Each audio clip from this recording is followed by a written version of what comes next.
तो उस प्रकरण में एसटीएफ जो लखनऊ के एसपी थे, उनको सूचनाएं प्राप्त हो रही थी कि कुछ नक्सलियों और आतंकवादियों के जो कुछ एम्यूनेशन सप्लाई किए जा रहे हैं, जो रामपुर से सप्लाई होकर किसी इलाहाबाद के किसी व्यक्ति के द्वारा वो सप्लाई किए जा रहे हैं।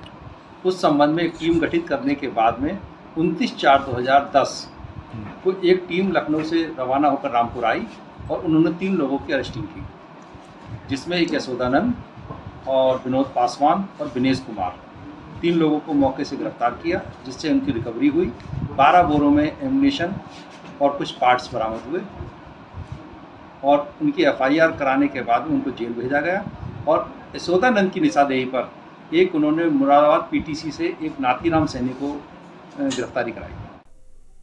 और इसी पर ज्यादा जानकारी के लिए हमारे साथ इस वक्त रामपुर से संवाददाता फहीम लाइव जुड़ गए, सीधे उनका रुख करते हैं। फहीम, क्या जानकारी मिल रही है इस पूरे मामले को लेकर? आज सजा का ऐलान होगा, फिलहाल क्या कुछ जानकारी?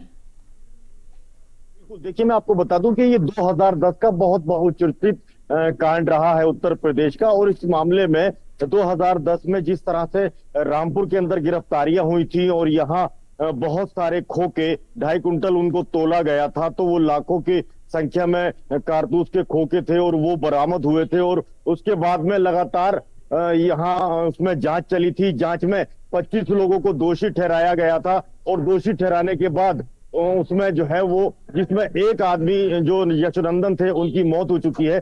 तो लगातार इसमें चार्जशीट दाखिल होने के बाद 4 अक्टूबर को बहस पूरी हो गई थी और रामपुर कोर्ट ने इसमें उन सभी 24 पुलिसकर्मियों को दोषी माना है जो कि इस रैकेट में शामिल थे। और उसके बाद में दोषी ठहराए गए लोगों को आज सजा का ऐलान भी किया जाना है। तो जिस तरह से ये बड़ा ऐलान होना है आज, ये इसके ऊपर पूरे प्रदेश की नजरें टिकी हुई है, क्योंकि 2010 में सबसे बड़ा बहुचर्चित ये मामला था, क्योंकि इसका जो तार था वो दंतेवाड़ा नक्सली आतंकी घटना से जुड़ा था। और इस मामले में आज जो है वो कोर्ट का जो फैसला आएगा वो बहुत चौंकाने वाला भी हो सकता है, क्योंकि जिस तरह से खाकी को दागदार करते हुए इन पुलिसकर्मियों ने ये घटना को अंजाम दिया था और इसमें बहुत सारे आर्मरर जो थे वो दोषी पाए गए थे। और रामपुर के अंदर जिस तरह से सिविल लाइन थाना क्षेत्र में उसकी गिरफ्तारी हुई थी दरोगा की, और उसकी डायरी से बहुत सारे राज बाहर आए थे, उसमें मोबाइल नंबर और उनके नाम तक थे जो इसके अंदर दोषी पाए गए थे। तो आज देखना यही होगा कि कोर्ट किसको कितनी सजा देता है। लेकिन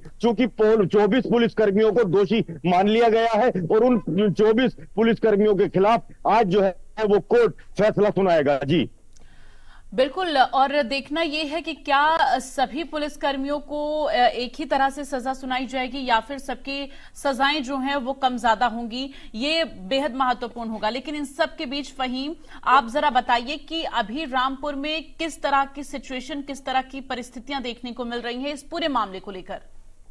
जी देखिए, जिस तरह से ये घटना हुई थी, क्योंकि देखिए सीआरपीएफ ग्रुप सेंटर पर भी एक आतंकी हमला हुआ था रामपुर के अंदर, और यहाँ उस घटना के बाद बहुत ज्यादा अलर्ट घोषित किया गया था। उसके बाद में लगातार जिस तरह से ये मामला सामने आया और इसकी विवेचना हुई, तो विवेचना में ये भी मैं आपको बताता चलूं कि विवेचना में किसको कितना दोषी और कितना निर्दोष माना गया, या कितना हल्का और कितना ज्यादा माना गया, ये देखने वाली बात होगी। क्योंकि जिस तरह से इसमें ये फैसला आना है आज, ये उसी हिसाब से आना है जिस तरह से आरोप तय होंगे।